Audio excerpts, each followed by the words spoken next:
Hello everyone, welcome. आज की class में हम लोग determination of income and employment जो यूनिट हमने हमारे लास्ट क्लास में शुरू किया हुआ है उसी को कंटिन्यू करेंगे।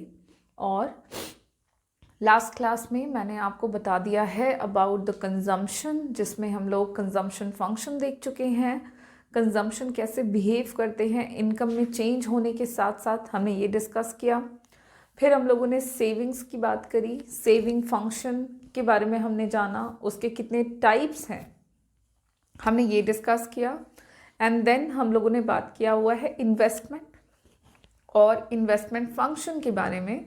इन्वेस्टमेंट फंक्शन के भी हमने टाइप्स डिस्कस किए थे, induced investment and autonomous investment. तो इतनी बातें हम लोगों ने हमारे लास्ट क्लास में कंप्लीट करी हुई है। आज का जो क्लास है इसमें हम बात करने वाले हैं वो तमाम फैक्टर्स, वो सारे कंपोनेंट्स या डिटर्मिनेंट्स जो कि कंजम्पशन को अफेक्ट करते हैं, सप्लाई को अफेक्ट करते हैं और इन्वेस्टमेंट को अफेक्ट करते हैं। तो तीन जो अलग अलग फैक्टर्स हम लोगों ने पढ़ा है, कंजम्पशन, सेविंग्स एंड इन्वेस्टमेंट, इन तीनों को अफेक्ट करने वाले फैक्टर्स को हम हमारे आज के क्लास में डिस्कस करेंगे। शुरुआत करेंगे कंजम्पशन को अफेक्ट करने वाले फैक्टर्स के साथ, उसके बाद सेविंग्स एंड देन इन्वेस्टमेंट। तो चलिए शुरू करते हैं। यूनिट नंबर 7 है हमारा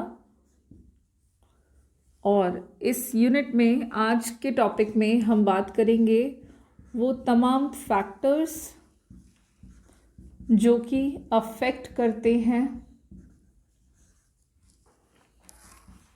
कंजम्पशन को, फैक्टर्स अफेक्टिंग कंजम्पशन। तो कंजम्पशन इनकम के साथ कैसे बिहेव करता है, इनकम बढ़ता है तो कंजम्पशन भी बढ़ता है। ये सारी बातें हम लोगों ने हमारे लास्ट क्लास में समझी हुई हैं और काफ़ी कुछ हम लोगों ने देखा डायग्रामेटिकली, टैब्यूलर फॉर्म में, अलग अलग तरीके से हम लोगों ने कंजम्पशन के बिहेवियर को डिस्कस कर लिया है। अब जान लेते हैं कि कंजम्पशन को कौन कौन से ऐसे फैक्टर्स हैं जो अफेक्ट करते हैं और किस तरह से अफेक्ट करते हैं। तो पॉइंट वाइज उन फैक्टर्स के बारे में देखें तो जो सबसे पहला पॉइंट है वो है मनी इनकम। जो कंजम्पशन होता है उसे सबसे पहला फैक्टर जो है मनी इनकम वो अफेक्ट करते हैं। किस तरह से मनी इनकम कंजम्पशन को डिटरमिन करते हैं? तो मनी इनकम का मतलब हुआ कि किसी भी इंडिविजुअल के पास जो जितना भी पैसा है, अगर पैसों की मात्रा अधिक होगी, ज़्यादा होगी, तो उस केस में कंज्यूमर्स जो होंगे वो ज़्यादा से ज़्यादा कंजम्पशन करेंगे। तो जितना ज़्यादा पैसा होगा उतना ज़्यादा कंजम्पशन होगा। सो जो कंजम्पशन है वो मनी इनकम के अधिक होने पर ज़्यादा होता है और मनी इनकम के कम होने पर कम होता है। मनी इनकम से यहाँ पे मतलब है डिस्पोजेबल इनकम, वो पैसा जो कंज्यूमर्स को अल्टीमेटली मिलता है अपने कंजम्पशन एक्सपेंडिचर को पूरा करने के लिए। तो डिस्पोजेबल इनकम उतना ही अधिक होगा, तो जितना ज़्यादा होगा डिस्पोजेबल इनकम उतना ही ज़्यादा होगा कंजम्पशन, और अगर डिस्पोजेबल इनकम या मनी इनकम कम तो कंजम्पशन एक्सपेंडिचर भी कम। तो इस तरह से इनकम और कंजम्पशन के बीच में हम देख पा रहे हैं कि डायरेक्ट रिलेशनशिप होता है, यानी कि जो मनी इनकम है वो कंजम्पशन को डायरेक्टली अफेक्ट करता है। तो पहला फैक्टर जो कि कंजम्पशन को अफेक्ट करता है और किस तरह से अफेक्ट करता है हम लोगों ने देख लिया। Now the next point is distribution of income. जो सेकेंड इंपॉर्टेंट फैक्टर है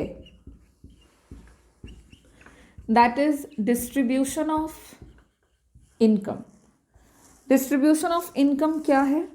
तो किसी भी देश में, इकोनॉमी में किस तरह से इनकम का डिस्ट्रीब्यूशन किया जा रहा है, ये बात प्रभावित करता है उस देश में लोगों के द्वारा किए जा रहे कंजम्पशन पैटर्न को। कंजम्पशन उतना ही अधिक होगा अब देखो किस तरह से डिस्ट्रीब्यूशन ऑफ इनकम जो है वो कंजम्पशन को अफेक्ट करता है। तो डिस्ट्रीब्यूशन की जब हम बात करेंगे तो इनकम का डिस्ट्रीब्यूशन दो तरह से हो सकता है। कैसे कैसे? तो एक डिस्ट्रीब्यूशन हो सकता है इक्वल और दूसरा डिस्ट्रीब्यूशन हो सकता है अनइक्वल। इक्वल डिस्ट्रीब्यूशन की बात करें मतलब इस तरह की इकोनॉमी में अमीर और गरीब के बीच में बहुत कम अंतर है, सबको समान रूप से आय का, इनकम का वितरण किया जा रहा है। तो यहाँ पे रिच और पुअर सेक्शन जो होंगे उनके बीच का गैप बहुत ही कम होगा। तो इस केस में रिच लोगों की संख्या बहुत अधिक और पुअर लोगों की संख्या बहुत अधिक ऐसा नहीं है। हर तरह के लोग आपको मिल जाएंगे। अगर सारे हैं तो रिच है, या हर तरह के लोग आपको मिलेंगे तो सारे गरीब मिलेंगे, लेकिन गरीब तो नहीं मिलेंगे। इक्वल डिस्ट्रीब्यूशन में आपको सब इक्वल रिच मिलेंगे। तो क्योंकि सबके पास कैपेसिटी इक्वल होगी कंज्यूम करने की, तो इस केस में जो कंजम्पशन होगा वो क्या होगा? ज़्यादा होगा। कब? जब डिस्ट्रीब्यूशन ऑफ इनकम कैसा है? इक्वल है। ठीक। वहीं दूसरी तरफ अगर डिस्ट्रीब्यूशन ऑफ इनकम अनइक्वल है मतलब अमीर और गरीब के बीच का जो अंतर है वो काफ़ी अधिक है। अमीर और गरीब जो rich section and poor section है सोसाइटी के, उनके बीच का डिफरेंस जो है वो काफ़ी अधिक है। तो इस केस में होगा क्या कि जो कंजम्पशन है वो सिर्फ और सिर्फ rich section of the society के द्वारा किया जाएगा, बिकॉज इन्हीं के पास कैपेसिटी है। पुअर सेक्शन का जो कंजम्पशन होगा वो क्या होगा? कम होगा। तो अगर पुअर सेक्शन का कंजम्पशन कम है और रिच सेक्शन का कंजम्पशन अधिक है, तो इस तरह के केस में आप क्या देखोगे कि ओवरऑल इकोनॉमी में जो कंजम्पशन हो रहा है वो कम हो रहा है। तो कंजम्पशन अधिक होगा या कम होगा, ये बात इस फैक्टर से भी निर्धारित की जाती है कि इनकम जो है पूरे इकोनॉमी में उसका डिस्ट्रीब्यूशन कैसा है। इक्वल डिस्ट्रीब्यूशन के केस में जो कंजम्पशन है वो अधिक, और अनइक्वल डिस्ट्रीब्यूशन के केस में जो कंजम्पशन होगा वो कम होगा। क्यों? क्योंकि इसके बारे में हम लोगों ने अभी एक्सप्लेन करा कि जैसे जैसे इनकम जो है वो अनइक्वली डिस्ट्रीब्यूट होगा तो सिर्फ और सिर्फ सोसाइटी का एक ही सेक्शन होगा जो कि कंजम्पशन कर पाएगा, और अदर सेक्शन के पास इतनी कैपेसिटी नहीं होगी कि वो कंजम्पशन को बढ़ा सकें। तो इस तरह से सेकेंड फैक्टर के तौर पर जो डिस्ट्रीब्यूशन है इनकम का वो भी एक इम्पॉर्टेंट फैक्टर होता है जो कि कंजम्पशन को डिटरमिन करता है। कंजम्पशन कम या ज़्यादा ये इस बात पर निर्भर करेगा। ठीक इसी तरह से एक और फैक्टर जो कि कंजम्पशन को अफेक्ट करेगा, और किस तरह से अफेक्ट करेगा ये देखो। तो नेक्स्ट फैक्टर है फिस्कल पॉलिसी। अब फिस्कल पॉलिसी क्या होता है? तो हम लोगों ने पढ़ा है कि फिस्कल पॉलिसी का मतलब हुआ कि सेंट्रल गवर्नमेंट की पॉलिसी और सेंट्रल गवर्नमेंट की वो पॉलिसी जो कि सप्लाई ऑफ मनी को कंट्रोल करने के लिए बनाई जाती है। तो सप्लाई ऑफ मनी को कंट्रोल करने के लिए जो पॉलिसी बनाई जाए उसको हम फिस्कल पॉलिसी कहते हैं, जिसको हम लोगों ने हमारे गवर्नमेंट बजट के यूनिट में पढ़ा हुआ है। तो सप्लाई ऑफ मनी को कंट्रोल करने के लिए फिस्कल पॉलिसी बन रही है। तो इस पॉलिसी में बहुत सारे टर्म्स, बहुत तरह के टूल्स जो हैं वो इंक्लूड किए जाते हैं। जैसे गवर्नमेंट की टैक्सेशन पॉलिसी इसके अंदर होती है, गवर्नमेंट की रेवेन्यू पॉलिसी का इसमें इस्तेमाल किया जाता है, ठीक उसी तरह से गवर्नमेंट की एक इम्पॉर्टेंट पॉलिसी के तौर पर आ जाता है जैसे कि पब्लिक बोरोविंग्स, जिसमें सरकार लोगों से पैसा उधार लेती है। उसके अलावा फिस्कल पॉलिसी में आपका एक्सपेंडिचर पॉलिसी आता है जिसमें गवर्नमेंट अपने पैसों को खर्च करती है। और एक इम्पॉर्टेंट पॉलिसी आता है दैट इज डेफिसिट फाइनेंसिंग। ये जितने भी टर्म्स हैं these are all tools of fiscal policies of the government. तो गवर्नमेंट के फिस्कल पॉलिसी के ये सारे क्या हैं, तो टूल्स हैं। इनका ही इस्तेमाल करके गवर्नमेंट क्या करती है, फिस्कल पॉलिसी बनाती है। अब होता क्या है कि फिस्कल पॉलिसी कंजम्पशन को अफेक्ट करती है। कैसे, तो फिस्कल पॉलिसी में ही जो एक टैक्सेशन पॉलिसी है ये इकोनॉमी के कंजम्पशन लेवल को अफेक्ट करती है। किस तरह से अफेक्ट करती है, तो अगर गवर्नमेंट जो है वो अपनी टैक्सेशन पॉलिसी के तहत रेट ऑफ टैक्सेस बढ़ा देती है तो इस केस में जो लोग हैं उनके द्वारा कंजम्पशन कम से कम किया जाता है। क्योंकि अगर टैक्सेस बढ़ गया मतलब सरकार को लोगों के द्वारा ज़्यादा पैसे पे किए जाएंगे, जिससे कि लोगों के पास कम से कम पैसे बचेंगे, ताकि जिससे कि उनका कंजम्पशन लेवल जो है वो डाउन हो जाएगा। वहीं दूसरी तरफ फिस्कल पॉलिसी के ही तहत अगर गवर्नमेंट अपने रेट ऑफ टैक्सेस को घटा देती है तो उस सिचुएशन में जो कंजम्पशन होगा इकोनॉमी का वो बढ़ेगा। क्यों, क्योंकि लोगों के पास ज़्यादा पैसे बचेंगे, क्योंकि गवर्नमेंट ने अपने रेट ऑफ टैक्सेस को घटा दिया है। तो टैक्सेस के कम होने से क्या होता है कि लोगों के पास पैसा ज़्यादा बचता है, मनी इनकम, जो हमने फर्स्ट पॉइंट में डिस्कस किया। तो टैक्सेशन के कम होने से कंजम्पशन जो है वो बढ़ जाता है। और कुछ इस तरह से fiscal policy consumption level of the economy को डिटरमाइन करती है या अफेक्ट करती है।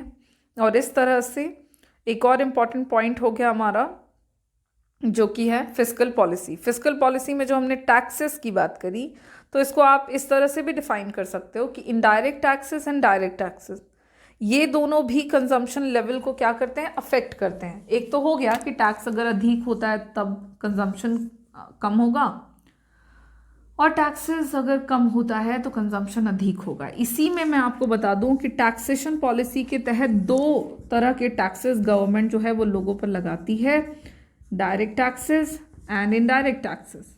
तो होता क्या है कि डायरेक्ट टैक्सेस अगर गवर्नमेंट बढ़ाती है तो रिच सेक्शन जो होते हैं उनका कंजम्पशन अफेक्ट होता है, मतलब घटता है। वहीं पे अगर इनडायरेक्ट टैक्सेस लगाती है तो जो पुअर सेक्शन है उनका कंजम्पशन जो है वो अफेक्टेड होता है, और इस तरह से ओवरऑल इकोनॉमी पे कंजम्पशन लेवल जो है वो बढ़ता और घटता है in case of change in the fiscal policy of the government. Now बात करेंगे नेक्स्ट पॉइंट की जो कि अफेक्ट करेगा consumption level of the economy को। और जब हम उसकी बात करेंगे तो अगला पॉइंट या अगला फैक्टर जो है वो हो जाएगा हमारा future expectation.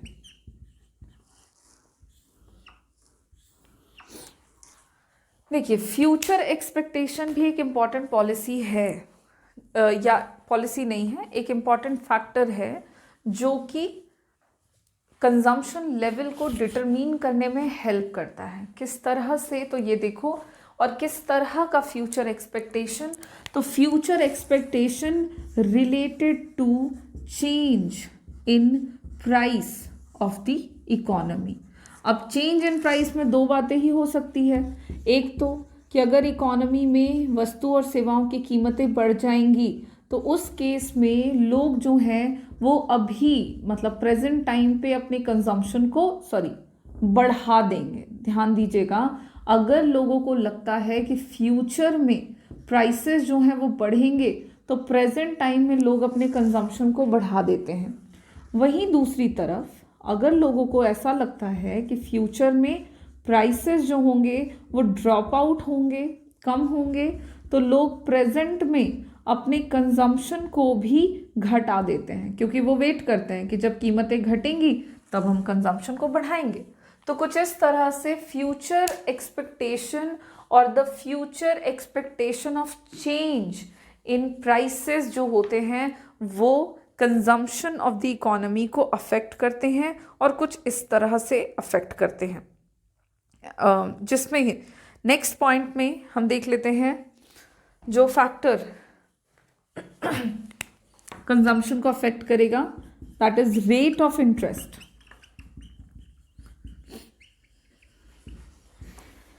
Rate of interest भी एक इंपॉर्टेंट फैक्टर है जो कि कंजम्पशन को अफेक्ट करता है। और ये किस तरह से अफेक्ट करता है, तो देखोगे रेट ऑफ इंटरेस्ट और कंजम्पशन में इनवर्स रिलेशनशिप होता है। कैसे? तो अगर रेट ऑफ इंटरेस्ट बढ़ेगा, इसके रिस्पॉन्ड में कंजम्पशन जो होगा वो कम होगा। कैसे ऐसा होगा, क्यों कम हो जाएगा? तो अगर रेट ऑफ इंटरेस्ट बढ़ जाता है तो कंजम्पशन घटता है। क्यों? अगर रेट ऑफ इंटरेस्ट बढ़ेगा तो लोग अपने सेविंग्स को भी बढ़ा देंगे। लोगों को लगेगा कि भाई रेट ऑफ इंटरेस्ट हाई है, ज़्यादा पैसा सेव करते हैं ताकि कंजम्पशन जो होगा, ताकि लोगों का फ़ायदा होगा। तो जब लोग अपने पैसों को जमा कर देंगे ज़्यादा रेट ऑफ इंटरेस्ट के चक्कर में, तो कंजम्पशन करने के लिए उनके पास जो मनी इनकम होगा वो घटेगा, और जितना कम मनी इनकम उतना ही कम कंजम्पशन।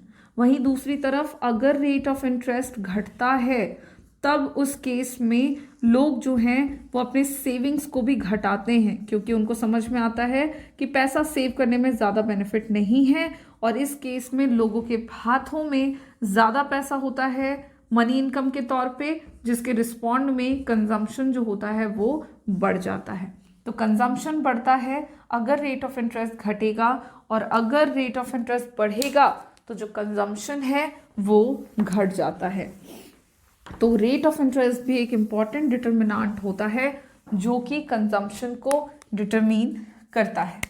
एक और फैक्टर हम लेंगे, that is credit and instalment buying.